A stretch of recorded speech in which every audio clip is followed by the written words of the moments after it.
Good morning, everyone. Good morning to absolutely everyone.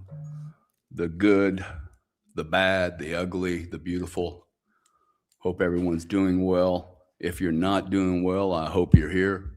If you are doing well, count your blessings because one day you won't be, and you'll need to remember that there are other people out there that are doing better than you, worse than you, but we're all in this boat together. Um, happy 2026. Um, I hope that all of us in 2026 are prepared. One, I hope you're prepared, and two, I really the greatest gift I could offer anyone is that we all become more aware of what the hell is going on in our lives and how that can impact the lives of this entire planet and the people around us. And I really believe that we have an obligation, maybe that's the right word, an obligation to take responsibility for the mess we see around ourselves. And instead of doing this, blaming everyone, maybe look at ourselves in the mirror and ask ourselves, one, we're probably having to pay for the sins of our parents and the people that came before us. We're probably having to pay for the sins of our passivity, our apathy. For certain, I am responsible. I am part of the problem. Um, while I was busy, chasing goals and making money and doing all the things that this material world sets one up to do, I may have forgotten what was really important. And I think what we're doing now is we're looking around the world, realizing how messed up everything is. And the only way we're going to dig our ways out of this is to look at ourselves in the mirror, take responsibility, and figure out what the heck can I do? What the heck can you do? So please repost the room. Sunday mornings with Gary. I do not claim to know anything here. I am here simply as maybe a lightning rod. That's the word that comes to mind. A lightning rod to hopefully bring true value to people's lives that are confused. If if the world was as easy as all the successful motivators and the successful people that all you guys follow online, if it was all just that simple for us to compare ourselves to other successful people and then to replicate that, well, everybody would be happy. But that's not what's happening. What's happening seems to me is that we're into a lot of drama, and I'm not sure the drama is helping. It doesn't help me. It distracts me.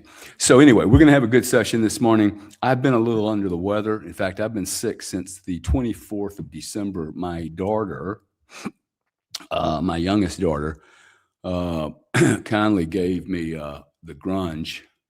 I landed in, oh, you like the blue mic?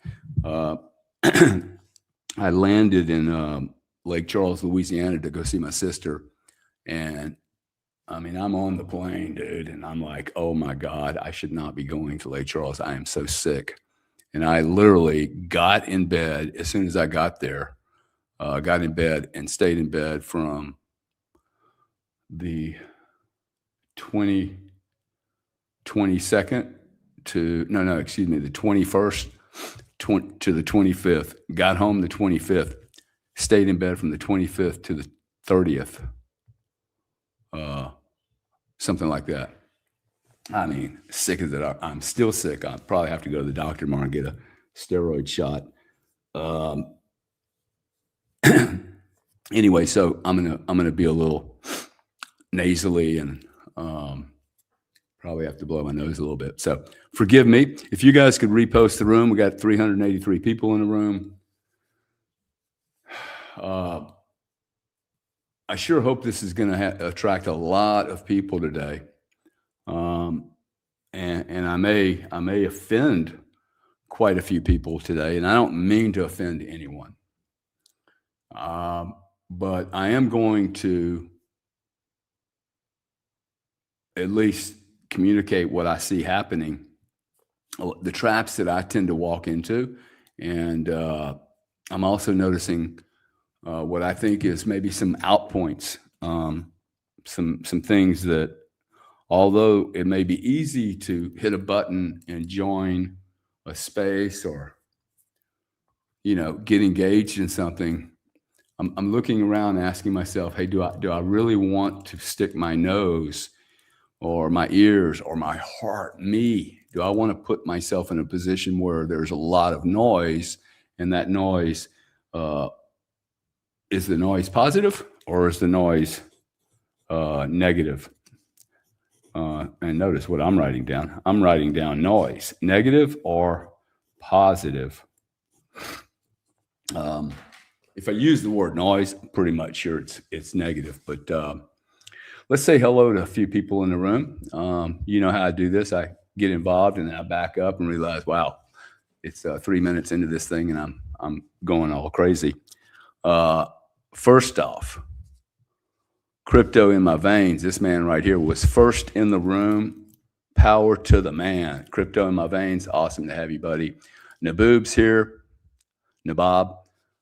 Forgive me, guys, if I pronounce some of these names wrong. I didn't come up with these odd names. Y'all did. My name is Gary Cardone. It's pretty easy, and people still call me Grant. So, sup, Grant? Like this cat. See, I'm not Grant, dude. I'm Gary. Just like you're not Donald Trump.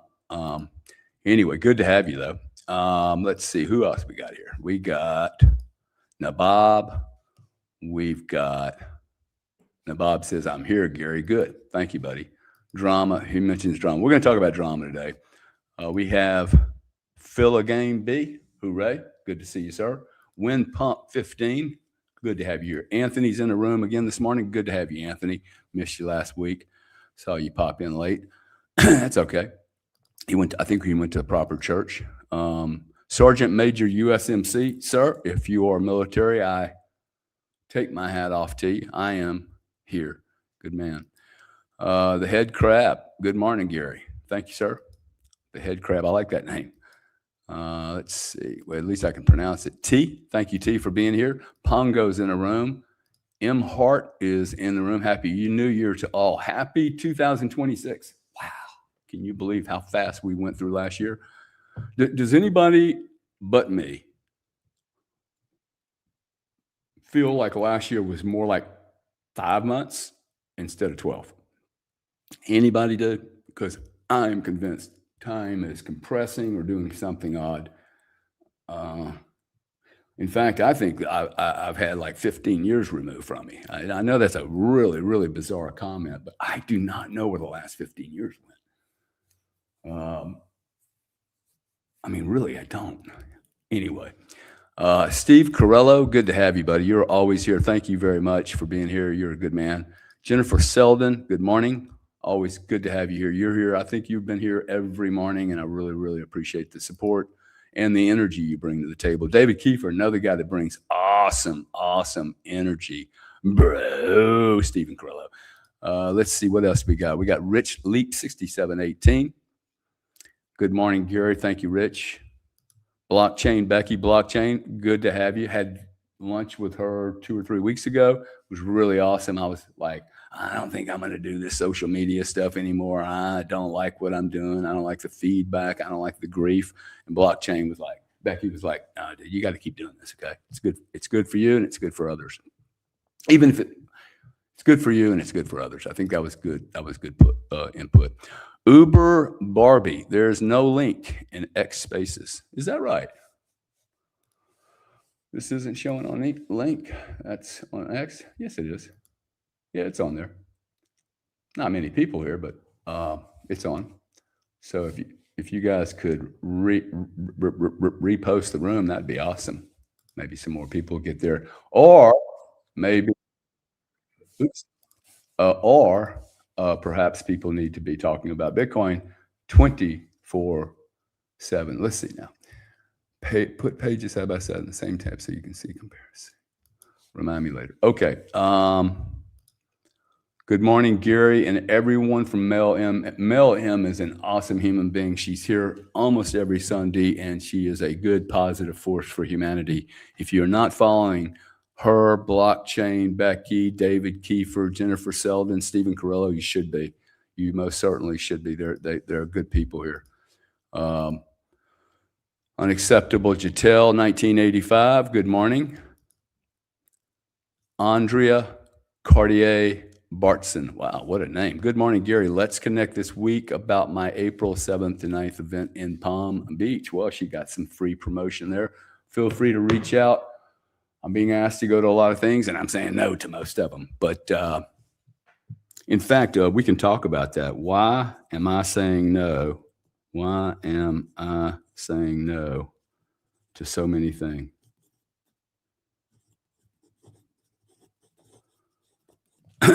Let's talk about that. I'm not saying that I'm saying no to you, ma'am, but I am saying no to a lot of things right now.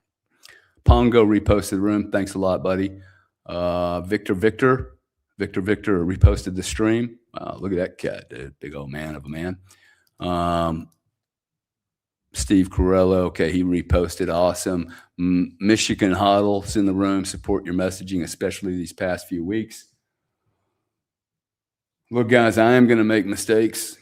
I am not perfect. I am not even right. I am simply the brush.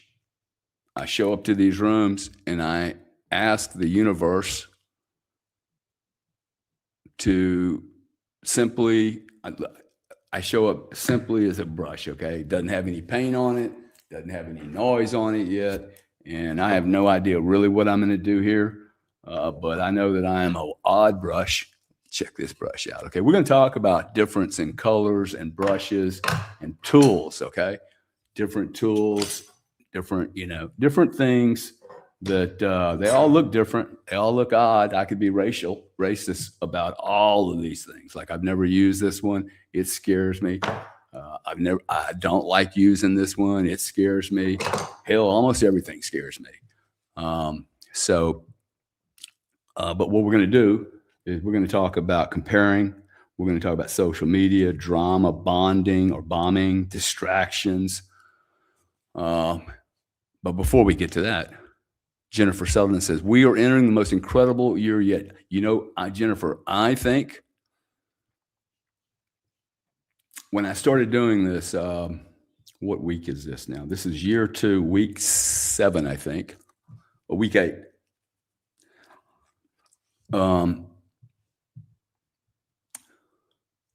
And when I started doing this, it was apparent to me. I don't think I might have shared this a little bit, but I knew and still know that I was preparing for something, or at least I think that. I think I am preparing for something. Doing these, I think I am preparing. And when I started doing it, I said, hey, I don't know why I'm doing this, but I think that I'm going to know later why I'm doing this. Now, faith, I want to talk about faith a little bit, okay? When I get a message like that, call me crazy if you like. When I get a message like that, oh, wow, I'm doing this. I think I'm doing it to be prepared or to get others prepared or to get us all prepared. Or maybe not, okay? Like I'm not taking myself overly serious. I'm just doing what's in front of me, okay? Like one of the things I learned in this space was doing the right thing. Like people always go, hey, what's the right thing to do? What's the right thing to do? The right thing to do is the right thing. Like it is not overly complicated. And for me, the right thing to do is to do what I did, which was I made an obligation to be here every Sunday as long as 1,000 people were in the room. I never thought that 1,000 people were going to be in the room every week. I thought it came out of my mouth. The brush did whatever it did, and I cannot take back that I made an obligation to show up here if 1,000 people are here. That's enough scale for me to think that I'm doing some good on the planet that's worthwhile. So the faith part of this is I just keep doing the action. Okay, I got a quote. I got a thing from somebody this week, and maybe the person didn't mean to be shall I say, a little Richard, but the comment was, hey, you need to pray harder, dude. You know, without Jesus Christ, you're nothing. And all you're doing is pushing ice uphill on a summer day. And I was like, why would a religious man bang on me, discount what I'm doing, negate me with this, you just need to pray more. I don't need to pray more, dude. I prayed once about this, okay? I don't bug my God all the time with bullshit. I'm an action guy. I have my instructions, man. Okay? I have been given my instructions. Go do the right thing, dude. And the right thing to do is not for me to sit in prayer in solitude, begging over and over and over again for me to be free, for me to be wealthy, for me to be happy, for me. Dude, I have everything I need. Okay? Maybe I need to be uncomfortable with how crazy this world is after I've already done all these prayers. And by the way, after all the religious people have done all their prayers, I still see the world all fucked up, out of like crazy messed up. So, look, I'm an action guy. One thing I love about the Cardones, at least the two of us, is we do action, dude. We do action like better than anybody I know. We don't think about it too much. We just don't overthink it.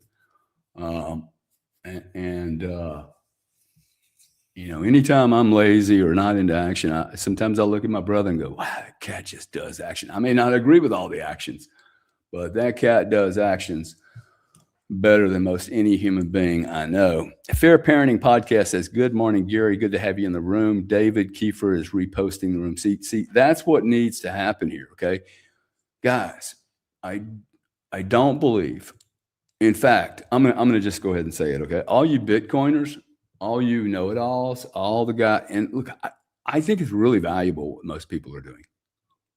But to take an hour and a half out of the day and to talk about the power of the individual with or without Bitcoin, with or without an economics background, with or without a degree in oil and how wars break out or political angst, or in fact, without just the listening to people blabber on and on and on about the same non-productive problems. Man, I'd beg you guys to hold some of these people responsible and say, hey, why don't you make it, take a break and think about what we're doing, okay? Think about what you're doing as a human being.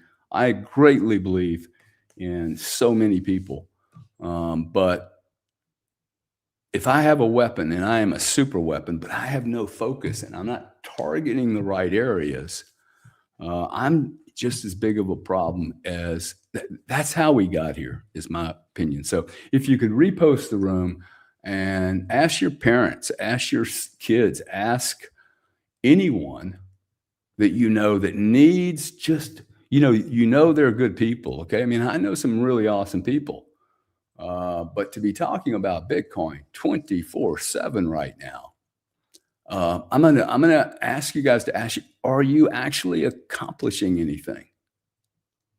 Like really accomplishing anything? Okay. And I'm gonna talk a little bit about that because I spent some time on Spaces this week, and I spent some time not on Spaces this week, and I found it to be a really, really interesting experiment that we'll chat about. Andrea's clapping. Thank you very much. Awesome. Michigan Huddle reposted the room. Thank you.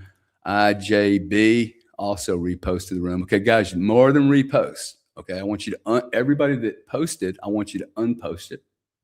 And then I want you to post it with a comment. Okay. Hey, this is an awesome room. I learned a lot. Gary's cool. Here's Dark Side, and Dark Side, awesome to have you here. The best defense is a good offense. The Art of War is one of the greatest books ever written. The Art of War. Everyone should have a copy of The Art of War. And the reason I bring that up is know thyself, okay? Like one of the great quotes from this book, many people misquote, is know thy enemy. and you should know your enemy, okay? But you also should know yourself. I must know myself first, because oftentimes I am the enemy. If I don't know myself, I most certainly can be my own worst enemy. Once I know myself, and then I also can understand the enemy, man, I'm in an awesome shape. I could write 4 short novels on the power of the art of war. And I was in a conflict that's still not ended, really. But I am so far above this conflict at this point. And if the person's listening, it's in such power over this position now that I could literally write a book and a summary for the other person who's been, attempting to drag me down. Even my lawyers are like, Jesus, dude, you're and always in total control. Well, it's because I know the other person extremely well. I know their game plan and what their tools and their only tools are. And I allow them to use it. I don't overwork my own. So it has been unbelievable. I can't even write about it because it's such a stupid outcome. And I'll probably get sued. But Robert Flutie's in the room. Thank you, Robert. I think I owe you a phone call, Robert, but I can't remember what it was about. I get all these texts. Lori, Spirin, take zinc and oil of oregano. Okay, thank you. And you guys, I'll take some love and some prayer. Prayer for me, by the way. I'm going to write the word prayer down. Prayer for me is about energy. It's about light. Okay, it's about, I sent a note to somebody the other day, and somebody called me a racist. I said, hey, dude, I think it was the guy in Australia. I really like this guy, the big guy that had a stroke. What's his name, man? He very politically switched on. Big name, he got arrested in Australia. Anyway, I like his warrior attitude, man. Anyway, I said, hey, man, I'm sending you pure white light. And somebody said something about the whiteness. I'm like, no, dude, I'm sending you pure energy, okay? Just good, positive, pure energy. So anybody wants to send me energy, I believe, right or wrong, I believe that if 1,000 people sent me congruent, focused, high energy from their beingness and go, hey, look, we need to protect this cat, I would be so well protected by the ripples of energy you send me. I believe in this stuff, man. This has worked for me, and there is no way that I got to where I am at the age of 40, probably 30. There's no way that I got to where I was at 30 years old through anything other than the magic of reinforcing thought and energy into one stream, just like I was digging a ditch, and now I have this ditch that's been dug. It didn't always look pretty digging the ditch, but I have a life today that I'm actually shocked at what's happening to me. And that's one of the reasons I keep doing this. And I may be very vulnerable, and I may seem weak. Somebody made a joke last night. I don't know if it was intended negatively or funny or positively, but hey, I'll introduce you to Gary's psychologist. Like, maybe people think I need help or something. Hey, I do need help, man. Okay. In fact, I think the more powerful people are,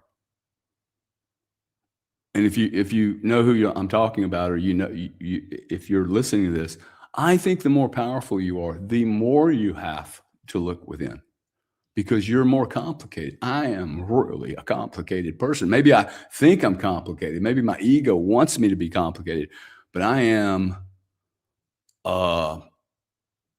like, it's hard sometimes to live in this space. So where am I headed? Where I'm headed is like, I will take all of your positive energy, okay? Pure flow of energy. There most certainly are people that do not want me doing this, okay? They bang on me. They say negative things. Sometimes it affects me. Sometimes it doesn't. I shouldn't let it affect me. I really should be in a space where I just point people out and go, hey, look at this guy that did not have good parenting. And if I do that, it's not because I hate you. It's because you might have made a mistake, and I'm just going to use you as an example for other people, without trying to shame you or make you guilty. But and look, I know there's people in the room here. I may say things that you don't like, but in that maybe I'm one of the older people here.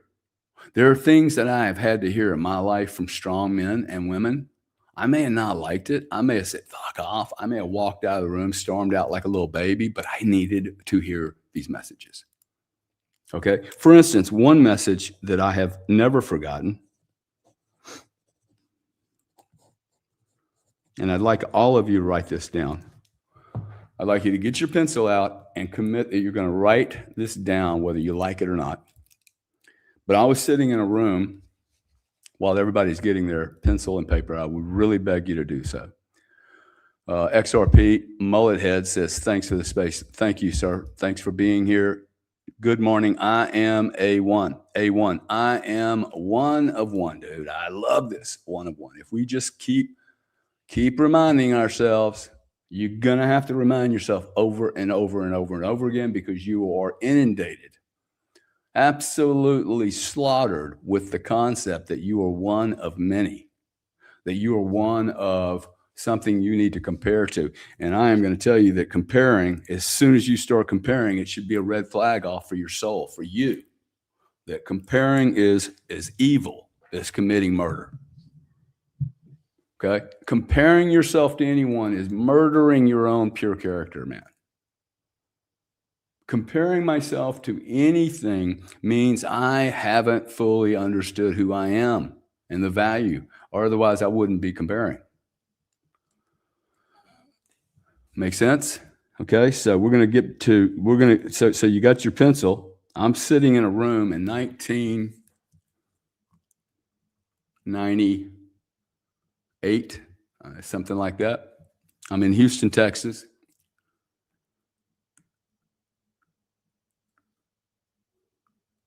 I'm not going to tell you what kind of room it was, because it'll color people's opinion. But to this day,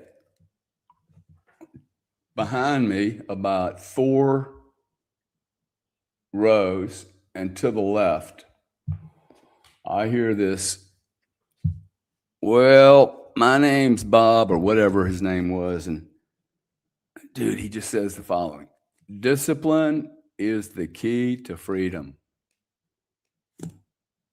I heard this and I was like, wow, dude. Discipline is the key to freedom. Please write that down. Discipline is the key to freedom. Now, the paradox of discipline to me sounds like chain and balls, okay? It sounds like a prison, man. Discipline. I can't do what I want. My child, my little baby of immaturity, immediately raises its head and says, discipline. Oh, I got to get up early. I've got to do things. I got to be ritualistic. I can't do some things. Whoa, discipline. And then discipline is the key to freedom. The key to freedom shocked me. Now, I don't know who this man was. I've never seen him again. A little bit like some of the relationships I've had that lasted 1 day, 5 days. People come into my life and then they come out. This cat, I will never, ever, ever, ever forget this human being. Now, I don't remember him physically. I don't remember his name. I don't know if he was black, green, white, or yellow. But dude, I remember that discipline is the key to freedom. I have never forgotten that phrase. I hate it most of the time. When I'm in bad shape, I know I'm not doing what I am supposed to be doing. By bad shape, I mean off course, which I get off course all the time. It's part of the deal. I just remember, oh, discipline is the key to freedom. Discipline is the key to freedom. I think that's a maxim. I don't think anyone on the planet could prove me that discipline. And I look at a guy like Tom Brady. I look at a guy like Joe Namath. I look at a superstar like Muhammad Ali. I look at a crazy man like Van Gogh. What were they doing? They were intensely disciplined in their field. They were working Saturdays, Sundays, Mondays, Tuesdays, and Wednesdays to prepare for next year, not to prepare for Monday morning. Recently, I have met people that show up to work on Monday to prepare their schedule for Tuesday. And then you wonder why I have been successful. Well, I was successful because I hated Friday night. Friday came around, I'm like, shit, this is the end of the week, man. I'm not going to be able to call anybody for work. I'm not going to be able to call anybody for a deal. I sure hope the whole planet blows up during the weekend. I used to pray that the markets that we'd have really cold weather or really hot weather so that I would get phone calls on Saturday and Sunday from San Diego Gas and Electric and PG&E and SoCal Edison going, we're running out of energy, Cardone. You got any? And I love those phone calls, man.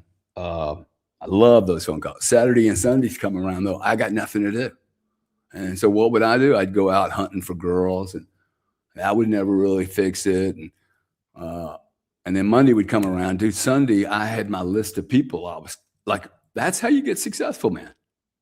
Do you think these professional athletes take off 3 weeks at a time and go on holiday? Dude, they're training all the time, okay, because they're freaking champions. So I'm going to write the word champion down, champion versus a non-champion, okay? Now, my ego is very, very, very tender. And now that I've learned my ego is very tender, I also, know thyself, right? The art of war. Hey, dude, the art of war, I have a war with self. If I'm undisciplined, who's the problem? Who's the enemy? I'm the enemy, man. Okay? Something has taken precedent over my goals. Okay? Champions versus non-champions. Champions do certain things that non-champions don't. And because my ego is so weak, I look at it and go, I definitely do not want to be labeled as a non-champion. Gary, do you want to be a non-champion? Gary, do you want to hold a label right here? My brother has something called duty. Success is my duty. I like that, man. Okay, I like that. Success is my duty. I am a champion, and I need to be able to wear all the championness, right? I don't need to pretend like I'm a punk. I don't need to pretend like I'm a loser. I don't need to pretend like I'm going to copy somebody that looks like me or talks like me or acts like me or somebody I want to be. I may have to fake it for a little bit, okay? But all I have to do is make a decision. Am I a champion or am I choosing not to be a champion? Even if you were a follower, okay? And I'm going to use secretary as the perfect follower. A champion secretary could help me so much, okay? Someone that doesn't need instructions constantly, that can help me take shit off my plate that I'm not a champion at. They are some of the most important people in the world. So I'm not talking about being a champion and being the president. I'm never going to be the president of the United States. Ain't going to happen. Not interested in it. Okay. Does that make me less of a leader? No, it doesn't make me less of a leader. In fact, I can do things that perhaps he can't or she can't. So my point is, wherever you are in your life, you are so valuable. If you get out of your own way, you most certainly would be valuable to me if there's not a lot of noise around you and there are solutions that help me be happy being disciplined. Not necessarily happy, but able to be disciplined. Good morning, Good to have you, buddy. Really good to have you. Sam, the carpet man's in a room. Good to see some of you crypto guys in here. Really, it's okay to take off some time from the crypto world. You're going to get burned out on this subject, guys. I got a lot of Bitcoin, and Bitcoin's not going to make me happy. I'm going to have a lot more Bitcoin. I love the price of Bitcoin right now because I'm going to have a lot more. But like, that's not the goal here. Okay. That is not the goal. Lori says, yes. Time is moving fast. Sean Davis, thank you guys for being in the room. Just wanted to say hello before I get cranked in here. Sharon H. I do like saying hello to people. I think people love being acknowledged. Let's write that down. If you're at any age, people love being acknowledged. Okay. If I acknowledge people genuinely, Sharon, hey, thanks, Sharon. Thanks for reposting. Okay. I don't know Sharon. Patrick, aloha. Hey, like, thank you, man. Thank you, Patrick. You guys notice Patrick. He must be a good guy. He's in the room. He's saying something positive. Robert Flutie is in the room. Lucas Nash is in the room. Okay. None of these people feel bad when I say, hello, good to have you in here. Okay. Right. No, we need to acknowledge other people in a positive way. Give them a space. People say, hey, man, you let a lot of people just say things that don't follow you, that do follow you, whatever. I'm like, I'll give everybody a chance. Don't fuck it up. Okay. Don't mess it up. Now, David Kiefer's saying something about, I can't find it. Don't know what that's about. If there's a problem with the room, you guys let me know because I'm the only one looking at this stuff. Ken Rocket's in a room. The reason I'm doing this with all the people, not only acknowledge them, but I'd like you guys to start interacting with each other, man.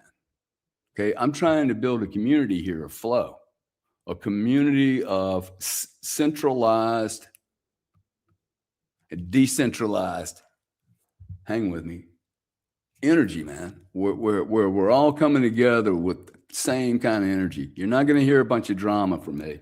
You might hear me confront you. You might hear me hold people responsible, but you're not going to get any negative drama in this room.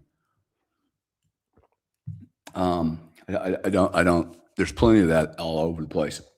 My job, I got one job, and that is to authentically communicate what's going on with me, what I'm doing to make my life better. And if you can benefit from it, dude, awesome. Love you to be here.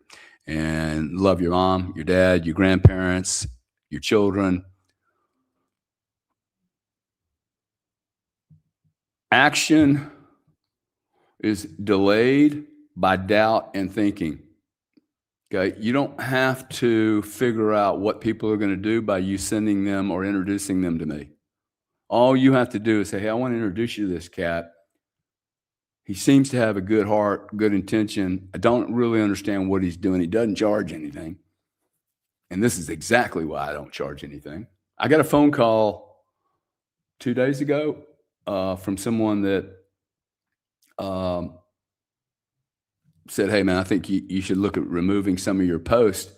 And I said, this is exactly why I don't take advertisers and exactly why I don't have a manager or PR. I'm not removing any of my posts. I don't delete posts. I didn't say I was going to make everything perfect. And if people judge me by one post and they don't like it, then maybe they should just communicate with me about it and let's have a conversation. It was a comment I made about Oprah Winfrey. She's a piece of trash. She's an absolute piece of trash. White trash, black trash. I don't really care what color she is. She's a big, fat, trashy whore of a human being. And she has betrayed so many people with her false everything. And this shit's happening, man. Okay. What's the guy's name? Tom Hanks,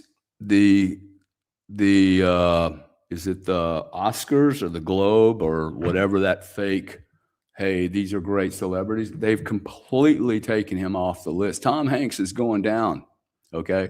Tom Hanks and Oprah and that little club of people, they're evil people, man. They knew all this stuff was going on in Hollywood and Disney, and they have perpetuated a great crime on humanity. So if I call somebody like that a nigga or white trash or redneck or a slut, has nothing to do with their color. It has everything to do with their character.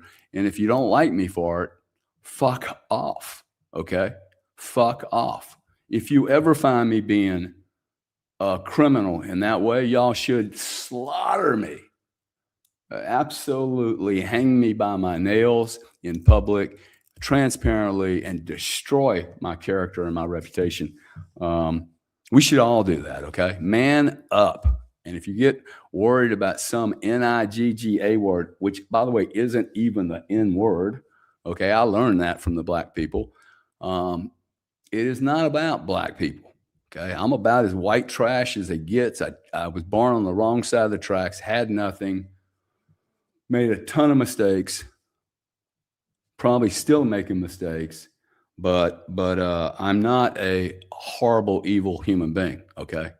And I will call out wrongs where I see them, in particular, big names like that. So this, again, distractions, and it's noise in my universe. But when I see wrong, like an Oprah Winfrey, she must be uncovered at, look, she just took a big tax benefit from her losses in Hawaii due to her mental state of being upset over the fires. It's outrageous, okay, how far these people will go. I think they're all in the same club, by the way.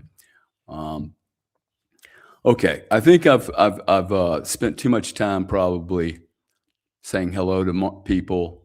Ken Rocket's in the room. Mike Mack, you're good, man. Mike Mack just released an 88-page book on Amazon. Mike, I have not had a chance to read it. Mike sent me a note and said, dude, I started writing this right after I had a chat with you. Mike, if I did anything to influence you to do this, buddy, thank you. See, if I can help people, if I can help anyone get out of the vacuum and the gravity of the life that they just kind of rambled into. I mean, let's be honest, okay? There's people in this room that have billions of dollars of Bitcoin. Some of them just lucked into it, okay? They happened into it. It doesn't make them complete. So whether you're 89 or 19, it's not too late to start looking within. The treasure is within, man.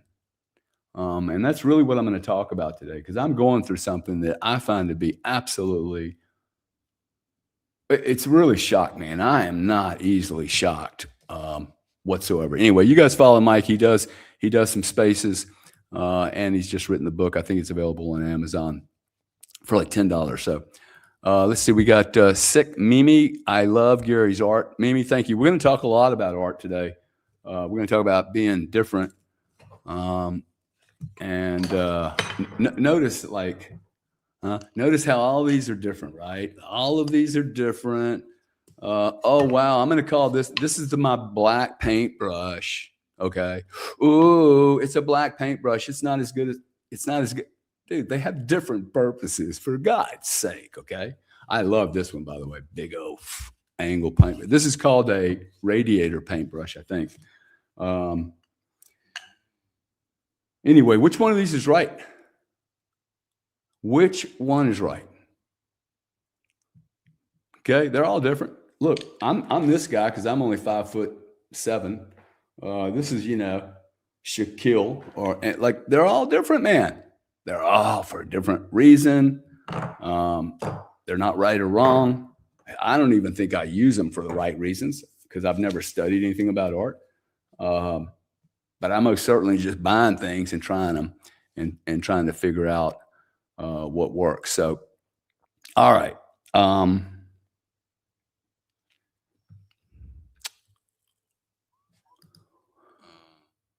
Legend Doubt says The Art of War is wisdom for one's life. Seriously, okay, it is a spectacular book. Also, I just bought 6 copies of this. This is one of the greatest books ever written. This is one of the greatest books ever written, The Richest Man in Babylon. It is a beautiful, beautiful book. I bought, I don't know, half a dozen of these for leather bounds. Beautiful, short little books, spectacular. Everyone should have this in their library. Okay, everyone should have this in their library. You should read this book. You can read it in an afternoon. Got one for my daughters, and I keep a few extras around for people that come see me. Just give them as a gift. The Richest Man in Babylon by George Clason. Beautiful, beautiful book. And The Art of War, must-haves, okay? These are books that I personally would buy hardbacks. I would not mess around with the softback. I put dates in them and I lots of notes and get after it, man. While you're thinking about joining a space that's going on for 72 hours to talk about Bitcoin at 2 a.m. in the morning, pick up a book, dude. You're not going to hear anything different from anybody else at 2 a.m. in the morning about Bitcoin. You can read a book for an hour, 2 hours. Read a chapter. Look, you know, I find that when I look at a book, wow, I just opened this. Check this out. This happens to me all the time. A man's wealth is not in the purse he carries. A man's wealth is not in the purse he carries. Wow. That's page 34. Happens to me all the time, okay? Where I was headed with this, if you, like me, look at a book, and some books I have that are really big, and I go, I just can't confront it, man. It's Sunday. I don't want to read the book. I don't have to read the book. What I have to do is say, hey, I'm going to consume one chapter of this at least every day. Now, there is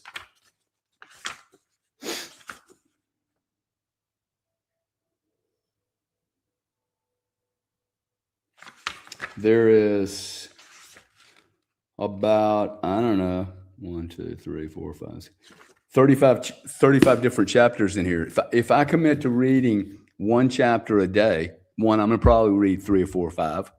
I'll be done with the book in 7 days. Just read one chapter a day. Just pick any book, man. Just read one chapter a day. Read it when you wake up. Read it when you go to bed. Make some time and just hammer one chapter. Go get Mike Mack's book.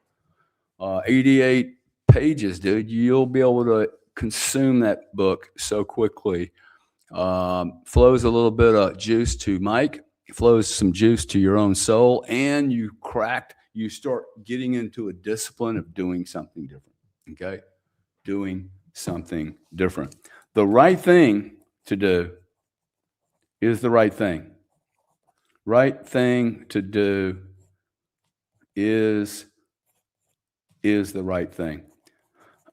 For you guys that have been here with me from the beginning, you've probably seen me write this down.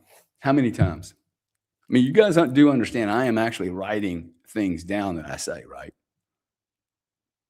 Remember, I'm the brush.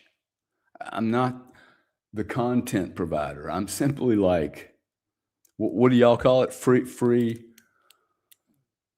a state of consciousness, okay? Whatever that means, and I do know what that means, but I don't want to get all airy-fairy on it. But the right thing to do is the right thing. Now, why do I keep writing this down? If I go through this book, I guarantee you I've written this down at least 10 times. It is literally, I'm ingraining it into my beingness. I just keep writing it down. In fact, I'll just show you how crazy I get with it. See, the right thing to do is the right thing. I put a big O square around it. Now, I may never look at this again. Probably not true, but I may not look at this again for a long time. But my hand writing it down, the right thing to do is the right thing to do. Okay. Now what I've done, I've written the right thing to do is the right thing to do. Like it's not complicated. You look at that and you go, I don't have to be Einstein, man. All I have to do is, oh, wow, it's Sunday, dude. I show up on Sundays with Gary. Not for Gary, with Gary. I show up on Sundays with Gary because He's pouring some fertilizer. He's gonna take his rake. He's gonna take his rake of communication, and he's gonna tear my little garden up a bit. He's gonna rip my garden, or at least encourage me to rip the garden. You must till the ground, man. I must till my soul, right? I till the soil, I till my soul. I till myself. I cut into it. I look. I turn it over. I churn it. I feed it. I look at it. I discovered, what's in there? Ooh, maybe that doesn't need to be there, right? So I don't necessarily like it when people come into my life and start ripping my soul into pieces and making me look at stuff. I don't. But that, as soon as I start having these kind of adverse emotional reactions, critical of other people, criticizing other people's actions, I immediately know, I'm going to go ahead and just write down the word criticize. Criticize equals a orange or red light. Okay? Danger, danger, danger, Mr. Robinson. You remember that movie? The Robinsons. Danger, danger. The robot would say, danger, danger. You are entering critical territory. As soon as I get critical, I must immediately look at self.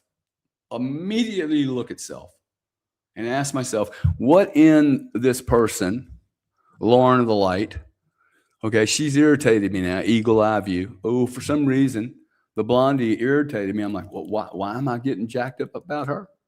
Because she probably said something that she is either doing that I've done before that I didn't like, or she's doing something I should be doing. Okay, so being critical of anything or anyone, and this is why you see me get jacked up sometimes. I've been so critical of so many people. I'm ashamed of it, okay? But it's because I'm comparing what they're doing. I'm comparing myself to other people. I'm comparing my missteps, my sins, my errors, my loudness, my ego. This is the one that really gets me, okay? The really, really smart guys who are arrogant. Ooh, they really fucking get up my nose, man. One, I just look at him and go, wow, dude, I'm so sorry you're 40 and you just don't know how arrogant you are. It's disgusting to watch, though. But I was so like that. I was so insensitive to other people. So caught up in my own power. So caught up in my own cocksureness that I would just run over people. Look, I wasn't wrong, but the way I did it was not correct. It was not highly productive. It was not nearly as productive as it could have been. Had I had some humility, okay, just some humility, some appreciation for, I got here. Thank God I got here. But I shouldn't start taking a bunch of credit for it. Anyone that's known me for 20 years, in fact, anybody that's known me for probably 15, I think there are some people out there that have known me a long time that are actually looking at me going, bro, I'm worried about you. I have never been better. Believe me, okay? I have never been better than I am today. I may feel different and I may feel a bit odd and a little uncomfortable with this thing that's going on, but the Gary of today directly correlated to what I'm doing on Sunday mornings, this exploration into I am a one of one. What am I going to do? I am one of one. I'm writing it down. It's not complicated. You got to do it though. Okay. I am one of one. I've written this down so many times. I've drawn it. I've painted it. I am a one of one. It is mind blowing to me, this concept that Lauren of Light is a one of one. Is she perfect? I didn't ask if she was perfect. She's a one of fucking one, dude. David Kiefer, a total one of one. Like we're talking finite in a way that most, like there isn't any finite. This is a really staggering thing for me. This is what got me so committed to Bitcoin. Whether I'm right or not about Bitcoin is a totally different story, but the concept of a 1 out of 21 million and why so many people lost Bitcoin. Why so many people? 3 or 4 million Bitcoin have been lost. All that Bitcoin got lost at under $3,000. And when I looked at that, I have a very odd way of looking at most everything. And when I thought, wow, why would 3 or 4 million? Everybody was talking about self-custody and how cool it is, and Bitcoin's the revolution. It's going to fix and solve everything. I'm like, why the hell would 3 million Bitcoin get lost?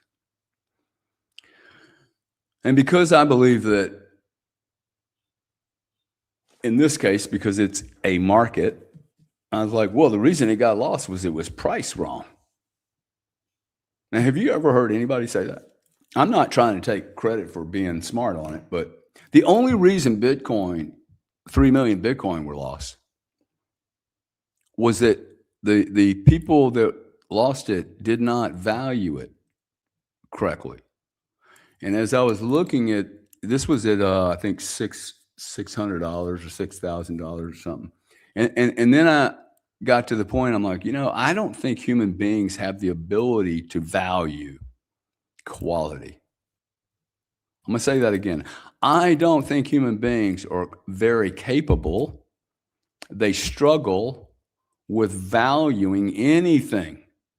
What they do is they want to stick a number to it, a quantity, a zero, which, by the way, human beings came up with a zero.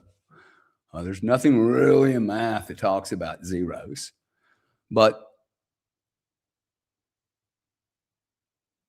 the only reason I would lose the greatest relationship in the world is if I didn't value it correctly, and I didn't take care of it, and I didn't secure it. If I mistreated it. I misvalued 3 million Bitcoin, so I lost it. And then it hit me. It hit me like a thunderbolt exploding from the sky. There's a phrase that I can't remember the song. Hit me like a thunderbolt exploding from the sky. Maybe it was a Johnny Winter song. Anyway, when I thought about, wow, that's the only reason that Bitcoin was like, there's no one losing $80,000 Bitcoin right now. People buying $80,000 Bitcoin are taking care of it. Got it. You're going to disagree with me that it's been hypothecated and blah, blah, blah. I don't know anybody losing $80,000 Bitcoin. Okay. Now, then it got me to the point of going, well, people are trying to place a dollar value on something that has an finite value. Let's see, can you do that to gold, oil, silver? Yeah, you can do it, but they all have, gold at $8,000, guys. You're going to drill the shit out of gold or mine it, do whatever. Silver, the same. But when I realized that human beings don't do value well, let me give you an example. I know a family in Idaho that will drive an extra 8 miles to save 5 cents on a gallon of gasoline. Okay. And then they drive their car back as slow as possible into their garage, and they park the car so they don't use the fuel. Now, I don't know what a car is without fuel. I don't think it's anything. I think My time has some value. Another 5 miles in the snow opens me up to wrecks and all kinds of stuff. Look, I don't get that, okay? I don't know why anyone would misconstrue time, adventure, experiences with saving 5 cents a gallon. Like if 5 cents a gallon is your problem, you got big problems, man. Okay. You got big problems. So the point I'm trying to make is time, love, interaction, experiences. A man challenged me once when I was thinking about spending a lot of money on something. And he looked at me. He wasn't selling me. I mean, he was just asking me a question. He said, dude, have you ever paid? I'd ask you guys to write this down, actually. Have you ever paid too much for a great experience? Have I ever paid too much for a great adventure? I am on an adventure right now. I have no idea where I'm going. I'm in the jungle of my mind, me. I am the soul, I believe. I don't think I have a soul. I am the soul. And I look at this as a great adventure. I cannot answer the question, okay? I have never paid too much for a great adventure, ever. $1 million, $600,000, $60,000, 24 hours with a stranger that I didn't know that changed my life. And I was judged harshly about hanging out, having a short-term relationship with some of these people helped me so much it was unbelievable. Okay, I still remember these people. They came in and out of my life magically, and it was a great adventure. Okay, did I take some risks to have that adventure? Yes, I did. Most everything that's ever come to me that's been good, I have taken massive risks, and this is one of them. The cool thing about what I'm doing here is I know, if I don't overthink this, I know this little adventure I'm on with the self-discovery thing. I don't know where it's going, but I know it's going to go somewhere big, somewhere really, really important for me. Not maybe the way I would shape it, but most certainly, look, I just have a lot of faith. And this is why I get irritated with the religious, the nomenclature, the hardcore religion. Oh, you need to pray more. No, dude, I do not need to pray more.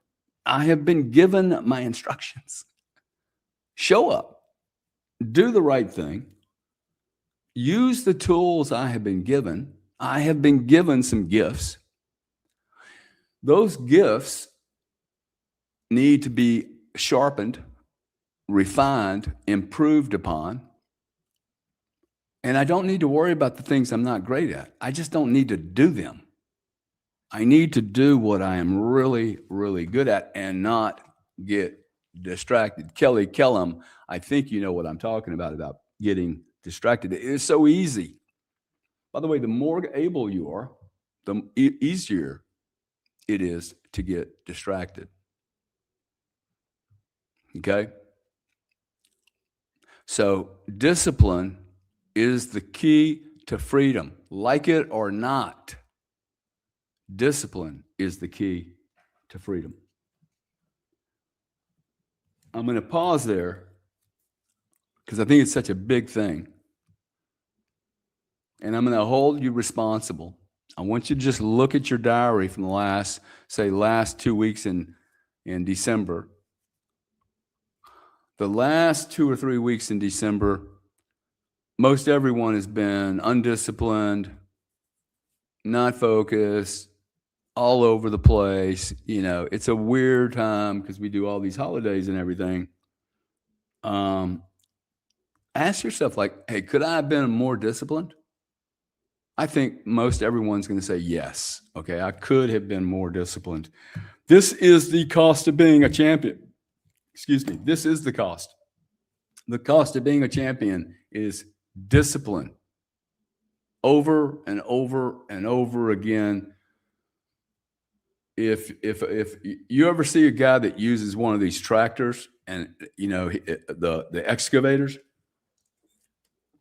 the guy that can use an excavator and like fold a napkin, champion. How did he learn how to do that? He did it 10 hours a day. So look, this is where I'm going to confront everyone. You people are spending too much time on spaces.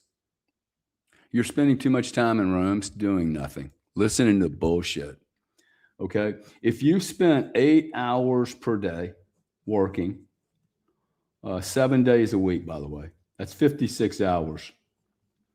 If you then spend another 8 hours per day looking at yourself, the greatest asset and the greatest liability is sitting inside your britches right now, inside your shirt, inside your little house. You're in it, dude. You are both the positive and the negative.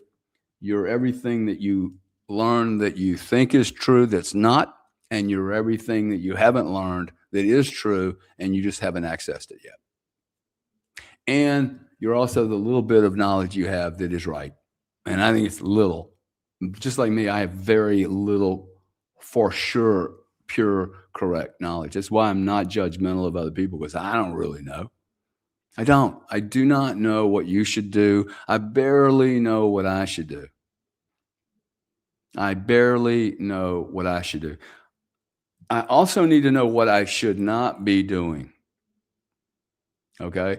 For instance, if I want to go fishing out here in this beautiful water, and I really want to get in touch with nature, and I really want to get a sense of the fish when they're biting, when they're not biting. I mean, really get into it. Like, you know, kind of like there's some guys that fish out here. They know exactly what they're doing. I don't have my headphones on, blaring Led Zeppelin. I don't have my headphones on listening to spaces, while I'm also trying to interweave my beingness into nature and just listen. Okay? Like, how can I do all these things? I got too much noise.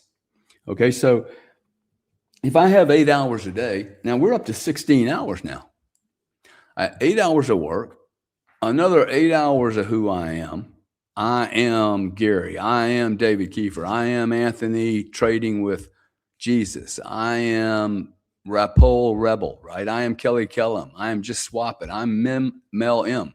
I am. Who is that? Okay, you're not your story and your drama from the past. I mean, Kelly's got this crazy, crazy life, right? Where he got really hurt really bad. That's part of his story, but it's not his whole story. It's not his whole story. Kelly's a champion, okay?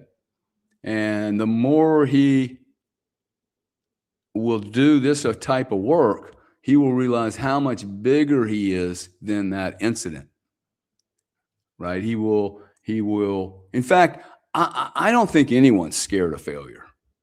I think people are scared to win, man, and be a champion, because guess what? Champions are disciplined. They're highly responsible people in their area. I use Tom Brady. Doesn't mean Tom Brady knows anything about marriage. He's just a super athlete. Quit bitching about the guy. Who expected the guy to... I didn't ask Tom Brady to be a perfect human being. Now, it's funny that I'm even using this because I don't even watch any of these sports. But y'all are bitching about him and like who cares? George Patton probably wasn't the best manager on the planet. Okay, who cares, dude? George Patton called it out. I'm not going to go there on the political front, but do you get my point? That your champions don't need to be perfect. I don't need to be perfect. I need to be a champion in the field that I can most be champion-like. Okay. I don't know anybody that gets unhappy about doing what they're great at. Okay, discipline is the key to freedom. Discipline is the key to freedom. So I got 8 hours of work, 56 hours. I got another 8 hours and then I have 8 hours to sleep. Okay, so don't tell me 8 hours of sleep. I don't sleep 8 hours. So how can I break my day into like, oh, wow, I got 8 hours of work. I can make $10, $20, $100 an hour, $300 an hour. I can, and then I have another 8 hours. What am I of sleep? Okay, sleep for 8 hours. What are you doing with the other 8 hours, man? What are you doing with 1 hour of it? Just one. You give me 1 hour a day with you doing IM. I'm not talking about doing IM and being passive. I'm talking about like, hey, I am going to construct and reconstruct Gary Cardone. I am going to go through this F-35 or F-41, whatever this super weapon is. And I think everyone's a super weapon. I remember a man describing me and my brother as like, you guys are F-35s and you don't even know where the fucking weapon system is. You don't know where your fuel tank is. You don't know how to fly the damn thing. It's so much more complicated than you didn't read the manual. Dude, I could spend 1 hour a day reading Gary's manual. I'd probably operate this thing better. Right? Right? I have had now 5 careers. Nat gas, electricity, London, AP&G, the real estate stuff, Bitcoin, chargebacks 911, 3 or 4 other different smaller activities. But literally, I have been in 4 industries. I think I have a decent shot if I continue to do this crazy stuff.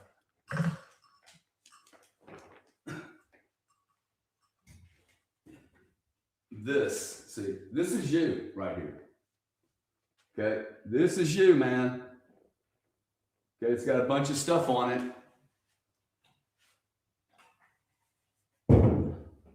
It's my job to fill that thing up, okay? It's my job to fill that thing up. I brought that in here specifically because I think there's something about this whole art thing that's really rocked my world. There's so many analogies to the canvas. I mean, ask yourself, that canvas, I mean, this is you, okay? This is a crypto lady.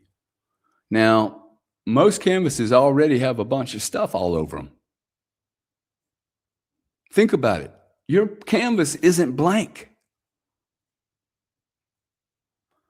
Your canvas is not blank. It's got other people's shit on it.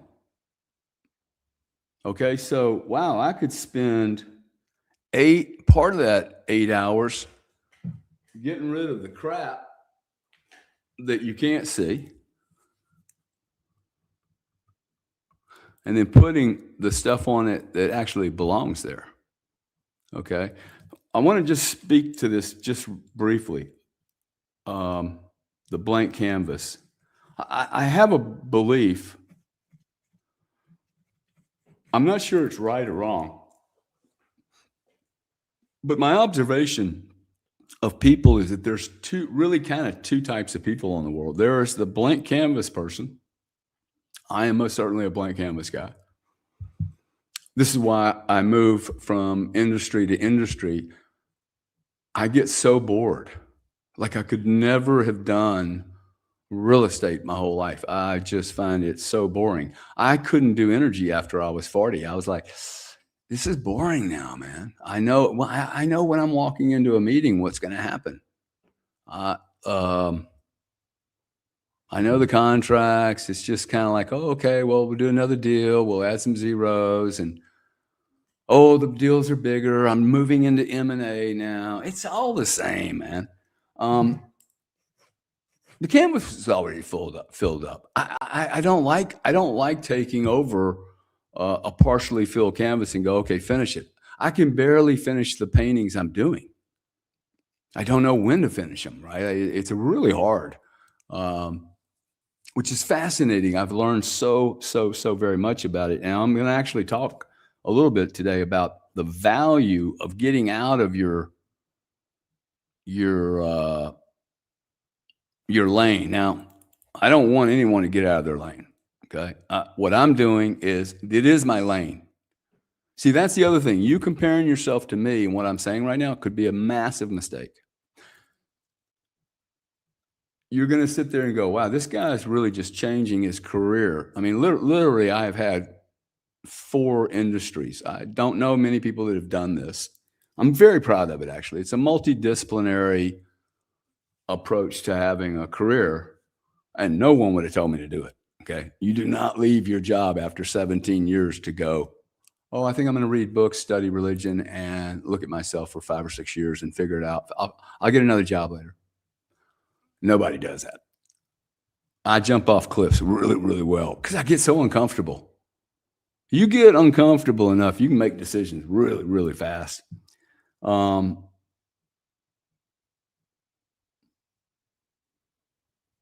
of these took great risk, but for me, the risk was in staying. The risk wasn't in walking away from $7 million a year. The risk was staying there, not liking it, man. The risk was, oh, wow, the only reason I'm staying here is because I'm making that much money. Somebody's paying me, I got a big expense account. Why would I want to live for an expense account or a 401k? Like, I want to play a game.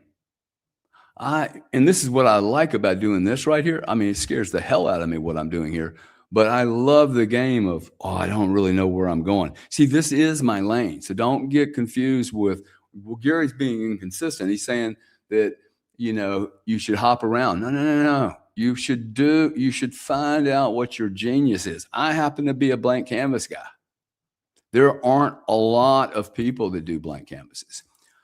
I have a friend who's been extremely successful, and she has never created a blank canvas in her life. But dude, you give her something, you give this person a partially filled canvas, and she will monetize the F out of it.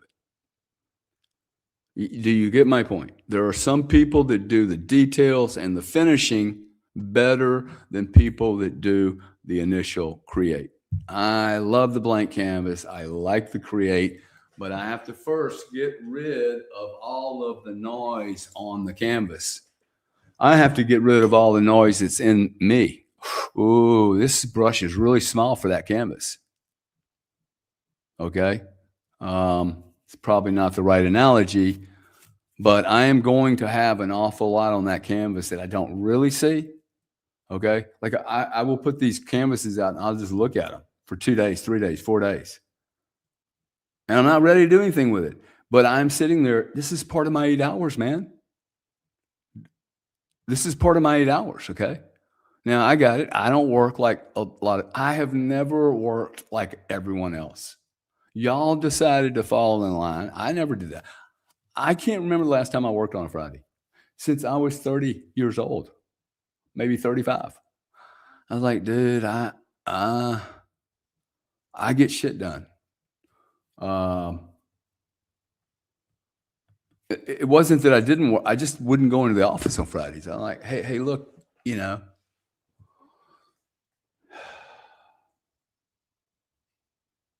8 hours a day to recreate yourself. 8 hours a day of working, 56 hours a week, another 8 hours a day to discover the greatest treasure in your own humanity. You're not going to tap into me. Okay. Like, you can't have my energy. It's not for sale. It's not for rent. You can't have my motivation. You can't have my mind. You can't have my attitude, my hey, fuck you. Okay. This guy that called me this weekend said, hey, you should remove the post. I'm like, bro, I have fuck you money. What the fuck is fuck you money if you don't say fuck you? Huh? Like, seriously. Yeah, I'm really rich, but gosh, man, I'm really scared that somebody's gonna take it away from me. So I'm gonna just be quiet. That is bullshit. Okay. These kind of rich people make me sick. Okay. Now I'm being critical.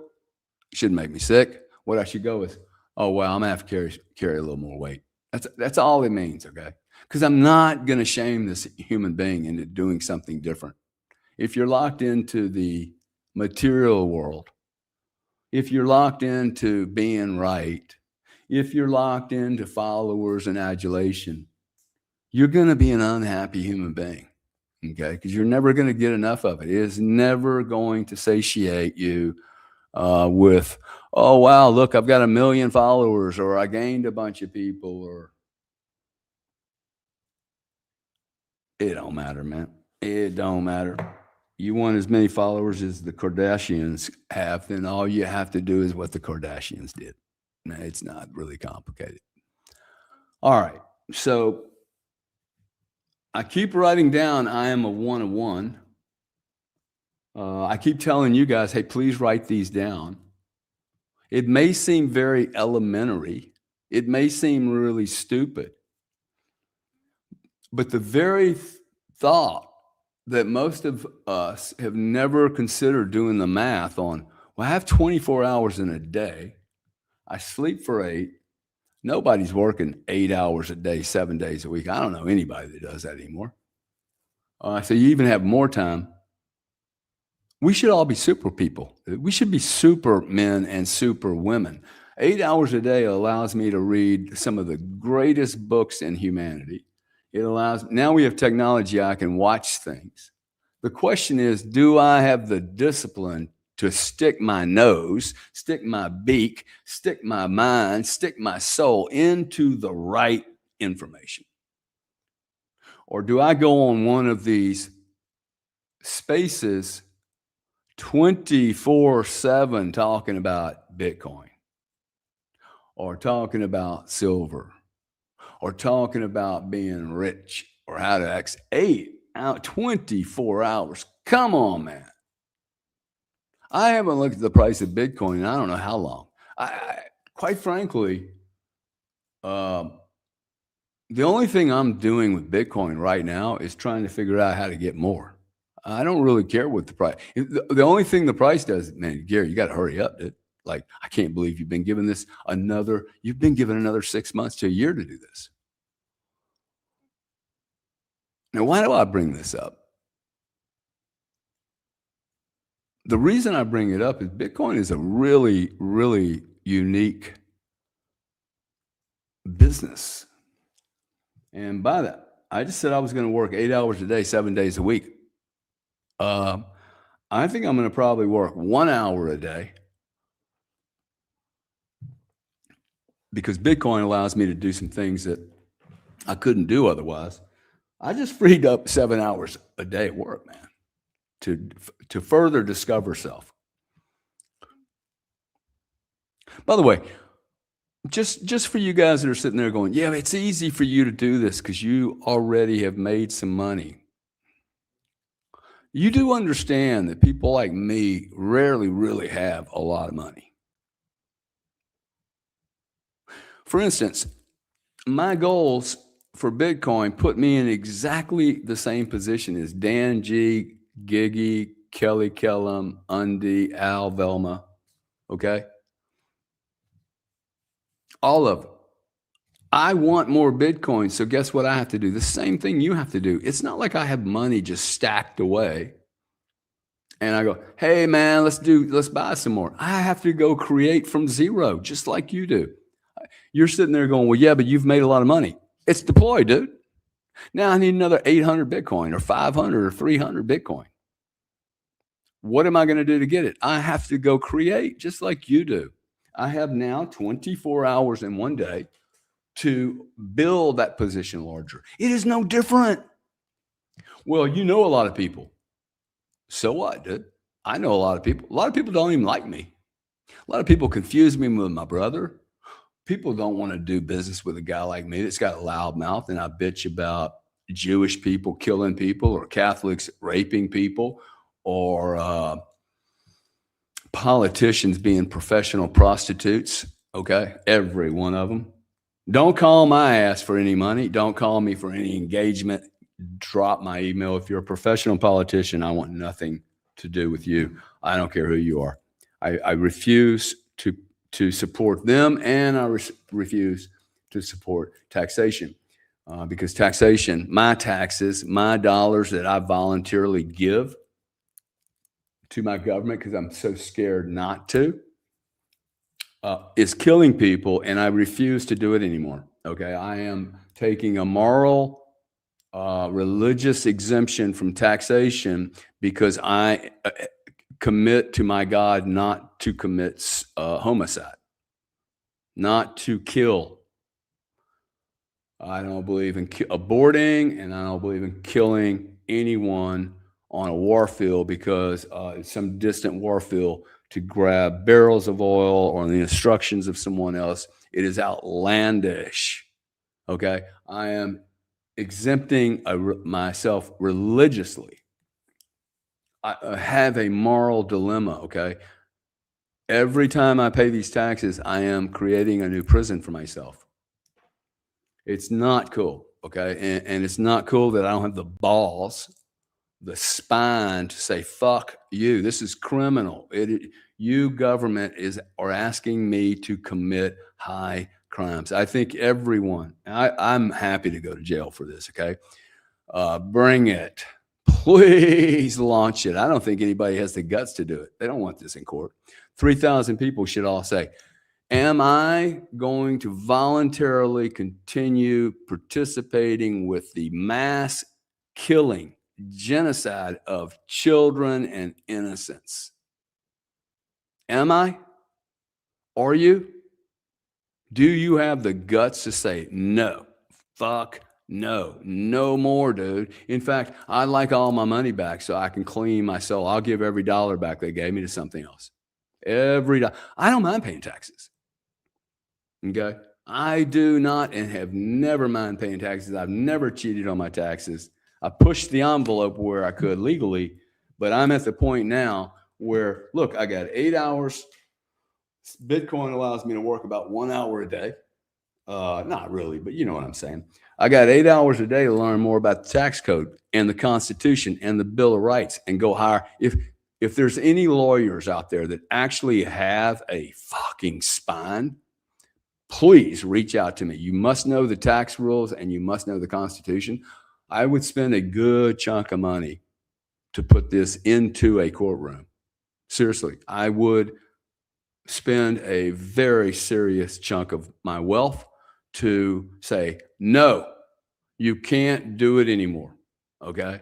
Like my accounting team last week said, hey, I think we got you down to 150 grand for March of next year. I'm like, bro, get me to zero. I'm not paying it. Okay. Ain't happening until we get an audit and until the moment I can be assured we're not hurting children and innocents and foreigners. And it's not cool, man. It's criminal. Okay. It's homicide. And you can pretend like you don't have a choice, but you don't. A man sent me a note and said, bro, you could go to jail. Bro, there are people dying, literally, not figuratively. Okay. They are dying. They're never going to go to jail. They got killed. Blood all over their families. Okay. Entire families wiped out. For what? I didn't agree to this war or any of these wars. So you strain the fuel from these people. Remember the analogy on the car, putting the gasoline in the car and then driving home, making sure you never use it. Okay, I'm not going to give you any more fucking fuel, dude. It's like giving a junkie some more heroin. Okay, these bureaucrats and administrators, I didn't vote for these people. I did not vote for these people, okay? I did not vote for you to use money and kill people. And I can sit here and pretend like I'm an innocent, but I am as guilty as the guy that pulled the trigger. I think men in the military, part of me says, hey, thank you for your service. And then another part of me is like, dude, I like maybe you need to point the gun in a different direction. Okay. I know guys that have been in the military that are ashamed for being in the military now. Like my friend Puncher, right? That's on Bitcoin Spaces a lot. He is a good guy, dude. He spent a lot of time in the military. He's probably got trauma in his very beingness that he can't just wipe out. And he's sitting there going, dude, I kill people for no good reason now. I know that.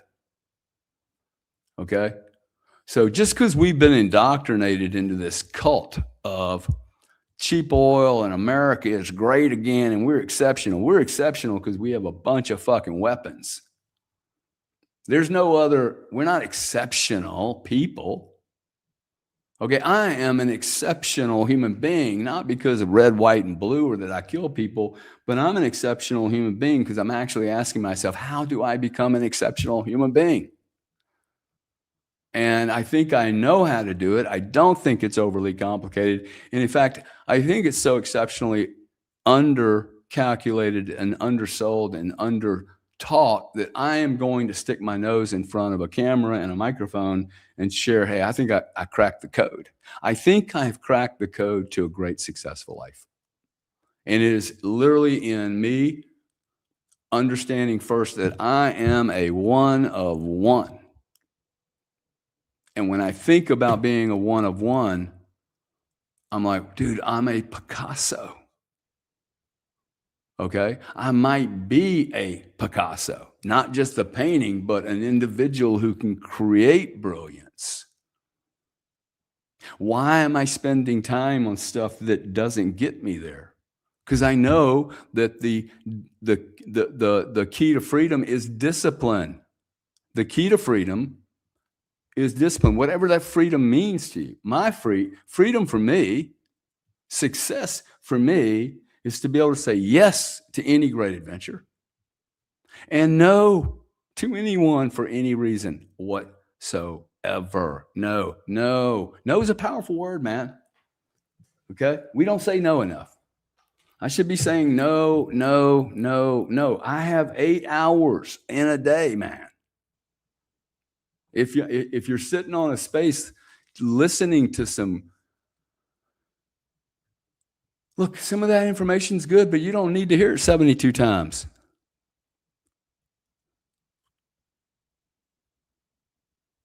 Okay? When was the last time you read a book? When was the last time you went outside? In fact, I'm gonna ask everyone to do this between now and next week, next Sunday. When was the last time you spent 1 hour outside, maybe inside, wherever you can, where it is quiet? 1 hour, okay? 1 hour quiet, you have no agenda. You don't bring your cigarettes, you don't bring your cigar, you don't bring your dope, you don't bring your drink, you don't bring your Coca-Cola, you don't bring your iPhone, you don't have any music playing. You don't have a fidget gadget, okay, gadget. You don't have your kids calling you out. You don't have the dogs to deal with, okay? You simply sit down in a chair and you be without any agenda whatsoever, and you observe everything around you. Like just observe, listen, see. I mean, I have this magic home. It's not the home that's magical, it's the location, it's the quality of the silence. The quality of the silence allows me then to tap into, oh, by the way, Spaces isn't going on in the background. You're not listening to me and Bob disagree with each other over silver prices. Okay? 1 hour. I was with a guy, 52 years old the other day. He's an intelligence operator. And I said this to him. I said, bro, when was the last time you spent 1 hour? 1 hour. But he's like, fuck. I have never spent an hour, man. I have never spent an hour by myself. Me either. Why didn't anybody tell us to do this, man? I'm not talking about meditation. I mean, I think there's a lot of power in meditation. I've done a lot of meditation. I am talking about sitting down and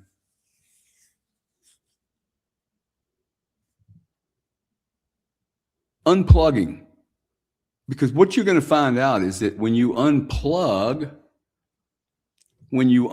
yourself from all this noise, the electronic noise, don't bring your phone. I am convinced this fucking thing right here, okay, that thing disturbs my energy field. I'm starting to get further and further away from it. A little test that you might want to do is put your phone in a cabinet today, and you don't go look for it for 3 hours, and see how often you think about where that bloody phone is. This phone, it's almost as important as my pee-pee. I mean, dude, I don't have my phone. I'm like, oh shit, what's happening? Oh my God, I can't live. No one's going to know I'm available. When did I take a contract? When did I enter into a contract that says I was going to be tethered to an electronic device and make my whole beingness up around this device? So I'm going to beg you. I'm going to give you an assignment. Actually, I'm not going to beg you. I'm going to give you an assignment, and I'm going to encourage you to go do 1 hour disconnected from anything. Now, if that means it's easy for you to go stick your feet in the water, or I do believe in, getting around nature, but not everyone has the ability to get around nature where there's not car noise and lots of noise. Get somewhere where you can be quiet. 1 hour. With no agenda. 1 hour, no agenda. Okay? See, the first thing you're going to discover here, by the way, there's 2,900 people in here, 2,965 or so. I would bet that less than 29 people will do this. Less than 29 people will do it. I'll do it. I could be the 30th. I will do it. I won't do it every day. It's a lot of work. It's not a lot of work, okay? But we haven't been trained to do it. That's just the truth, okay? We do not have the discipline. This is not natural for us. We have gotten a little too into the dopamine, into the interactivity, into the I need to remain relevant. Look, I haven't been on Spaces in 2 or 3 weeks. I don't need to be relevant. Okay, that's an ego thing. Okay, if I have anything to say, awesome. But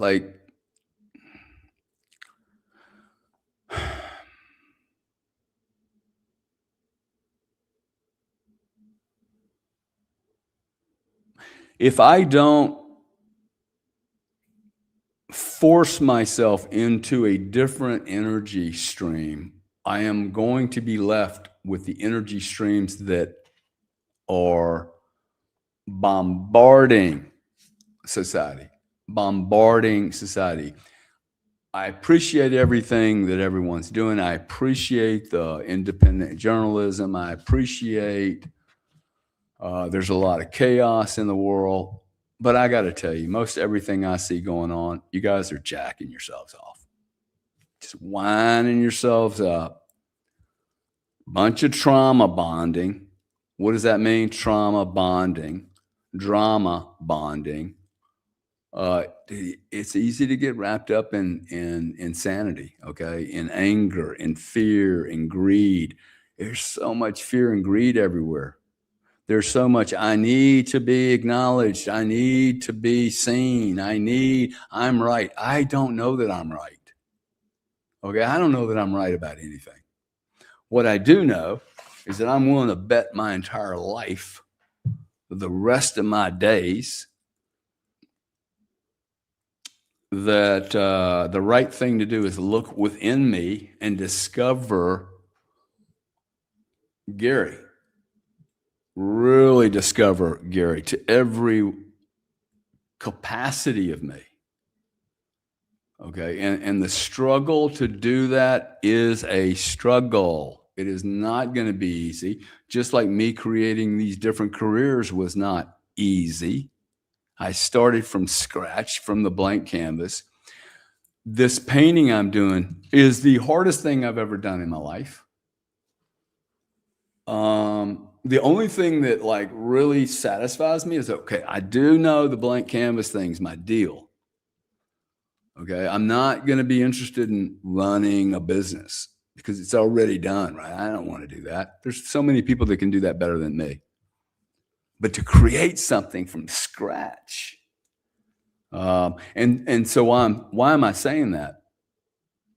Your canvas has all types of shit on it. Okay. I need to figure out, hey, what is all the noise I have on my canvas already? Because this canvas, this is it, right? So I need to make sure that all the things inside of me are mine, that I actually believe in them. And it is so easy for me to get lost in the noise. That is why this 1 hour, the 1 hour is going to show you how seldom you have done this ever before. It is going to be uncomfortable. It is going to be, you like most people won't do it, okay? Like 15 minutes is going to be a long time, much less an hour. And it's cool if you can only do 15, okay? Sit there for an hour, though. You need to sit there for 1 hour, okay? You're going to want to get up. You're going to want to pee. You're going to want to think about somebody. You're going to have all these crazy thoughts. Oh, now let's do this, okay? So you're doing your 1 hour of silence with no agenda.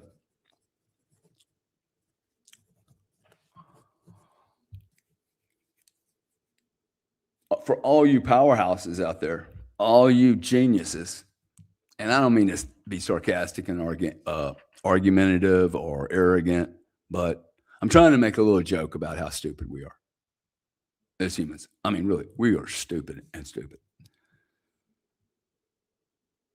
about so many things, okay? But the question I'm gonna challenge you with in your 1 hour, as you sat down, and I can make a production about just doing it. Like, ooh, I can take an hour to do the hour. I need to set everything up. I need to sit properly. And just the drama of going to sit down for an hour is like, says so much. Okay. But when you instruct yourself to sit down for 1 hour and to think without agenda, to just be, observe, and I figure. Okay, when I say think, you're not forcing thoughts.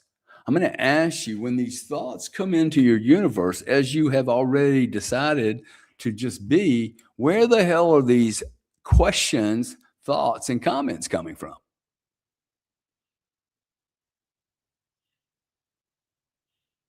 Where? You've instructed yourself. That's a topic. You've instructed yourself to just sit and be, yet all of a sudden there's all these incoming waves of consciousness, of thought, of ideas. Where the hell are they coming from? You've instructed yourself to chill out. You're going to start to realize, whoa, I'm not even in control of my thoughts. Boom. Imagine if I told you that you have a $5,000 computer or a $50,000 computer sitting in front of you, and it's not responsible for your thoughts. It literally does whatever it wants to do. Well, how many operating systems are inside that computer? Okay, let me say this again, okay? If you're sitting down for 1 hour and you instructed yourself to be quiet just to learn the value of being quiet and listening and observing, yet you can't do that, then where are these thoughts coming from? And if a computer was running on its own, out of control, without any direction whatsoever, changing agendas when you instructed it, think and only think and be, you would terminate the software. You would. You would go get another computer. You'd say, hey, this one's broken, man. It doesn't stay on point. Wow. Interesting. I'm not suggesting I have the answer for where these thoughts come from, but it is very interesting. I mean, really, really interesting. Which brings me a little bit to prayer. Gentleman said, hey, you need to pray more. I probably do. But since I think there are so many great religious people out there. They're so good at praying. They've gotten it down to an art form. You guys can pray for me anytime you want. I say one prayer. God, let me be a great instrument, a great warrior of truth, of knowledge. Let me be as great as I was designed to be. I don't need to say the prayer like an addict. Okay, I don't need to say this prayer over and over and over and over and over and over and over and over again, because really what I'm telling myself is, hey, God, you did really messed up. Okay, you haven't given me anything. I don't really trust you, so I'm going to keep bearing you with, man, please help me, please help me, please help me. Dude, get to work. Get to work. Faith. I have tremendous faith. I think I'm an extremely faithful human being when it comes to this subject of godness, in that I don't constantly beg God to help me make money or to be great or to be good. Jeez, dude. Like, why would I treat it, the universe, like it needs to be reminded of what my goals in life are? I'm the one that needs to be reminded. Me and my canvas that's not blank. The canvas isn't blank. It's got so much shit on it. Otherwise, I'd already painted it. There's doubt in between me and that canvas right now. I haven't committed fully to that canvas. Have I committed to myself even? Have you committed to being the brightest light you can be? To say that I am not going to commit to be the brightest light I can be, I don't think you're religious. I think you're a total fake, man.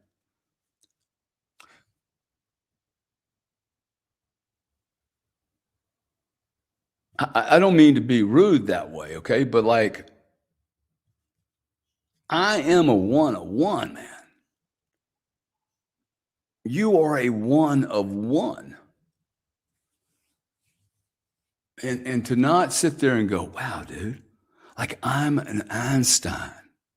I'm a Van Gogh. I am a genius who's yet to discover his genius. You're a genius who has yet to discover their genius. And that's why I talk a lot about noise, distractions, groups of people. Listen, when you're in a group of people, groups, I would like you to write down groups, okay? Groups of people.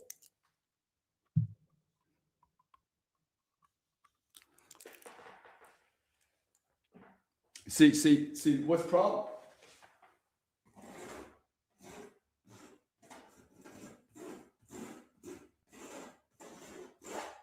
See, I wrote the word fear down there, okay?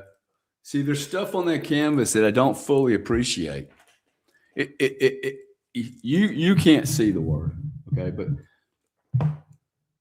do I want that to stay there? Do I want the word fear to stay inside that canvas? Because it's there whether I like it or not. How do I know that? Because I know myself, okay? Fucking thing frightens me to death. And that's why I stick it right in my face, okay? That's why I brought it out here today. Hey, how terrifying is this thing? Look at this thing, dude. How terrifying is that? I mean, really. I'm going to encourage everyone. I never thought I would say this, but I would encourage everyone here to go buy a canvas or a big piece of paper, some crayons, and just start trying to create something. Okay, not everybody's going to do this. I know that.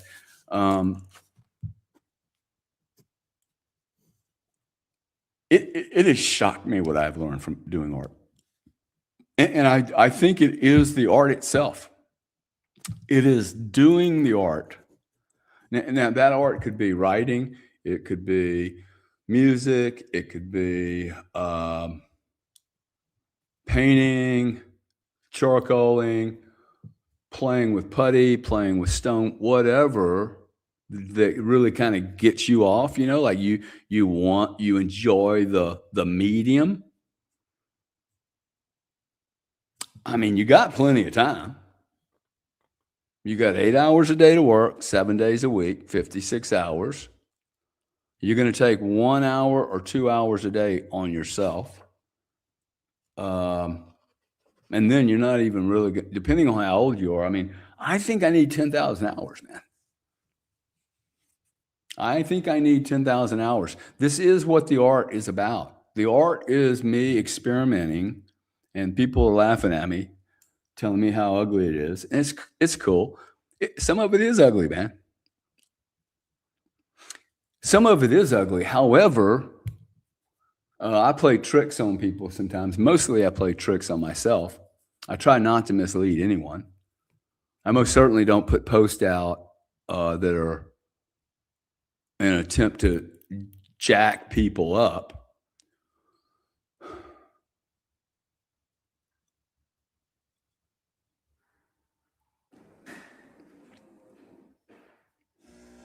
But the reason I throw the art out there is because I think, in fact, I am 1,000% certain that if I can allocate and be disciplined to spend 10,000 hours over my lifetime in art, I will become a master artist. Period. Impossible for me not to do so. Oh, wow, really? That is what I'm doing here, by the way. Okay, this is simply an exercise in the 10,000 hour rule. This is me saying, I do not believe I need to read a book. I do not need to know the color code. I do not need to follow other people's art. Okay? I need to get out of me onto that bloody canvas. And there's a lot to get out. Okay? And until you start actually tapping into what's inside of you, you don't even know what's there.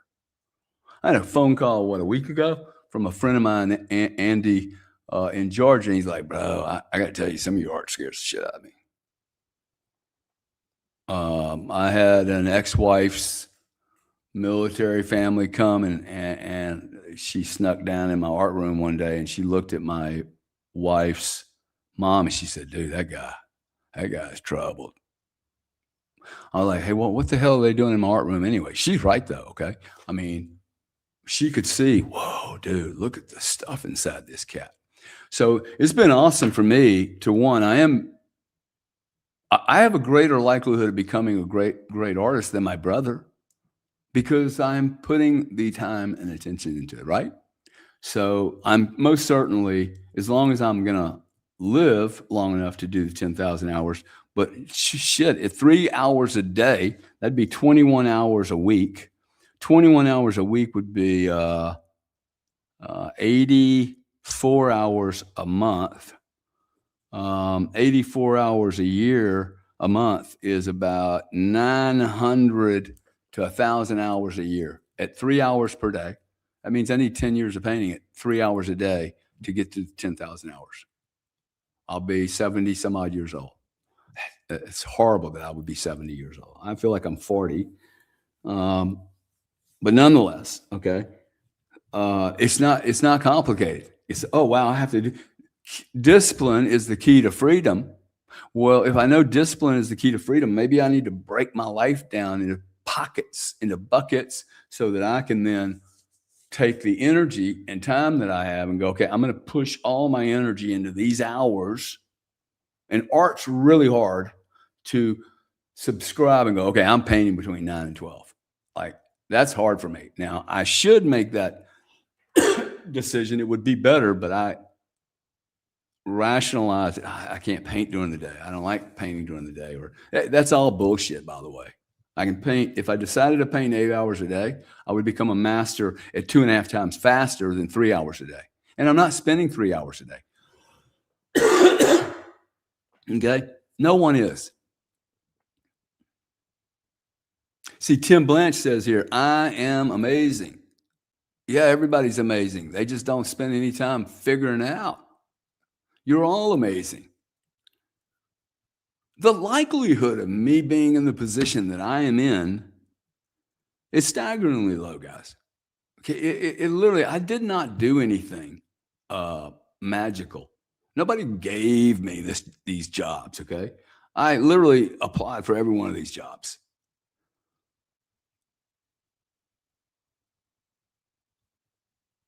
I am never richer than when I know something to be true for me and then I engage in it fully. I am so rich, it's stupid. Because I'm lost in that obsessive passion of, okay, I know I'm on the right track, okay? Because the right thing to do is the right thing. And then I just keep focusing on the right thing to do, Gary, for you is the right thing. I don't need to listen to Bob. I don't need to listen to Mary. I don't need a counselor. I mean, all those things might be good.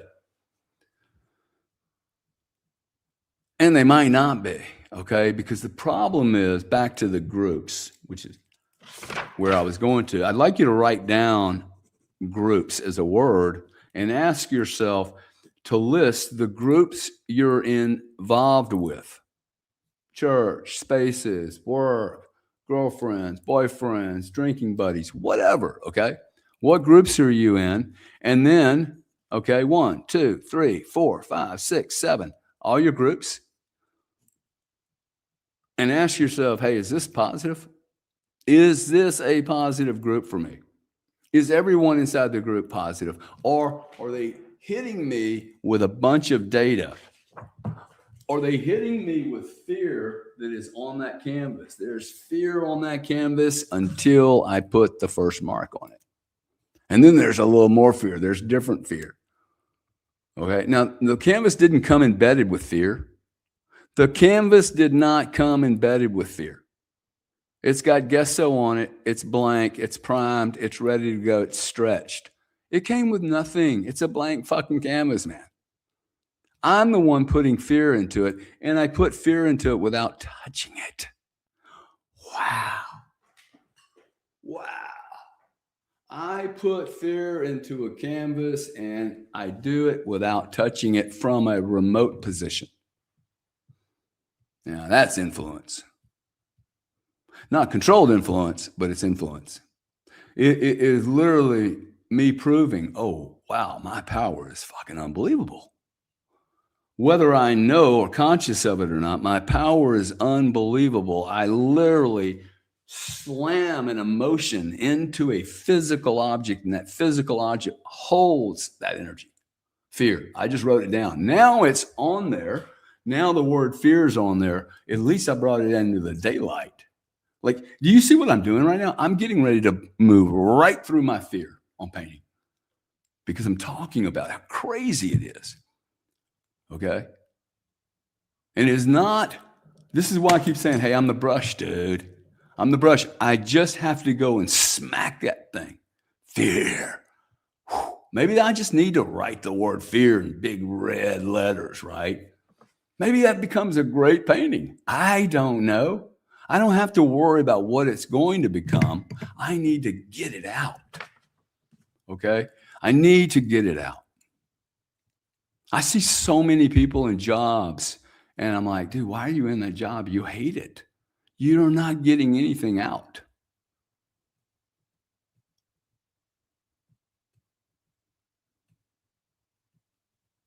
I need to learn who I am, all the stuff that comes into my universe, okay? If I'm so busy sticking my nose into other groups, by the way, these groups, imagine the canvases in these groups. Imagine the canvases, what they're, all of them blank canvases, a couple thousand people in a room talking about whatever you're talking about. You're talking about Canvas, you're talking about Charlie Kirk, you're talking about Bitcoin, you're talking about all the bad things that are going on in the world.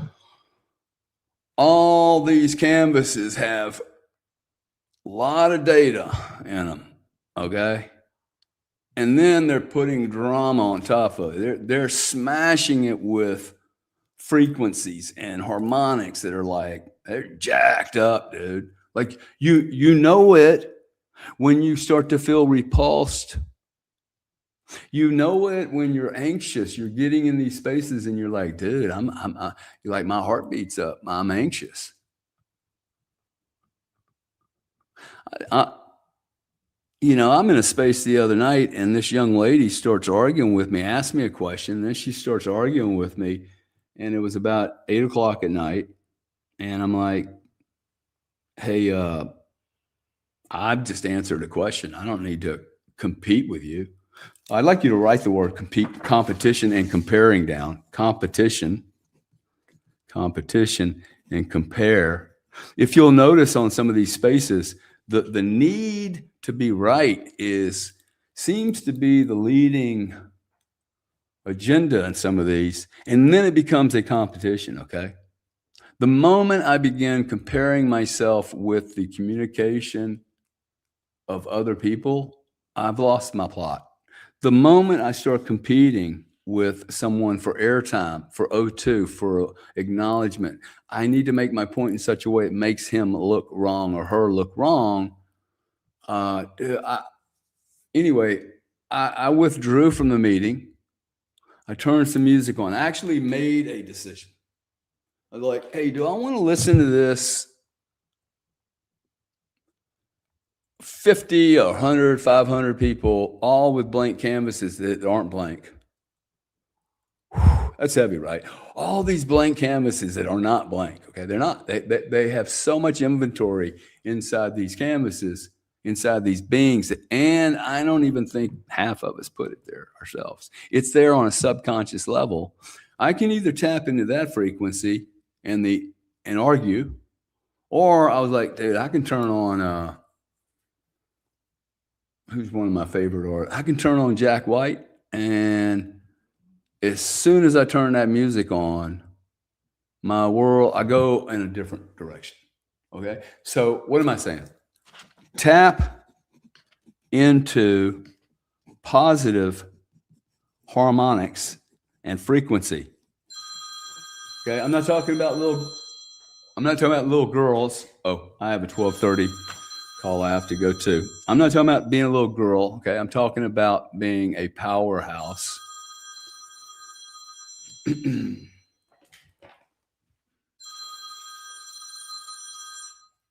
Peter, I'll be right there. Give me 2 minutes. Thanks.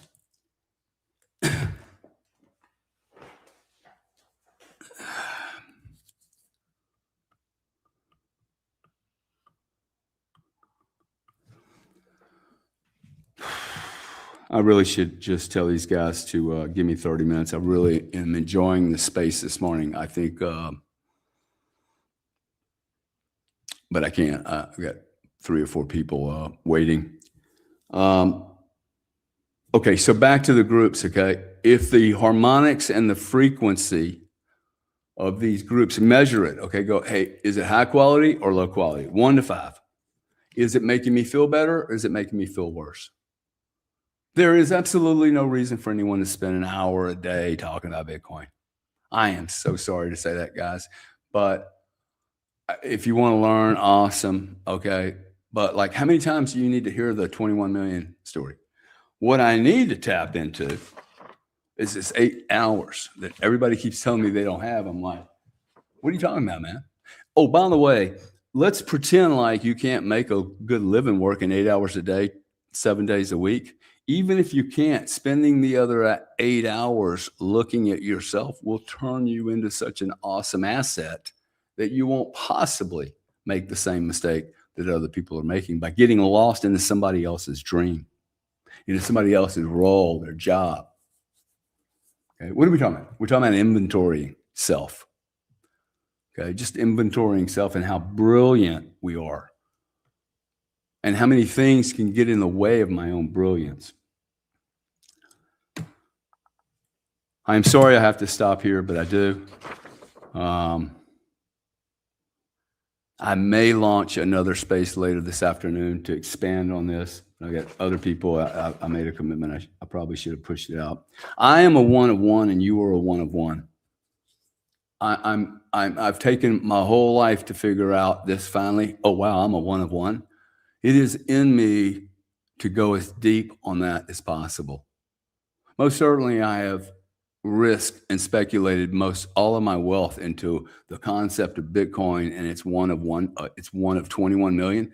And that really rocked me at my core, because I'm like, God dang, dude, I'm a one of one. What does that mean? What does that mean? This is magic.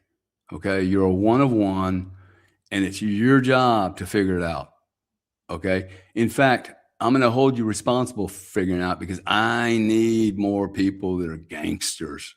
Okay. Like really cool in their space, and they know what they're doing, and it's never going to be perfect.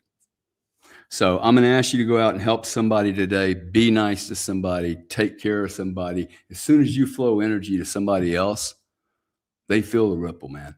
And it's big. If we all did this, 3,000 or 4,000 people today, help 3,000. If someone witnesses me helping someone else, they're going to even be better. Okay. I appreciate you guys. I'm the brush. I'm sure I make mistakes. You're the brush. You're the canvas. You're a work of pure uniqueness with infinite capabilities, and we've just tapped into it. So I'm going to beg you to tap into it, okay? Tap into it hard, like your life depends on it, because I think it does. All right, guys, thank you very much. Repost the room. It's recorded. If your family needs it, send them a copy. Appreciate everyone in here, and apologies for having to cut the flow, so to speak. Peace out.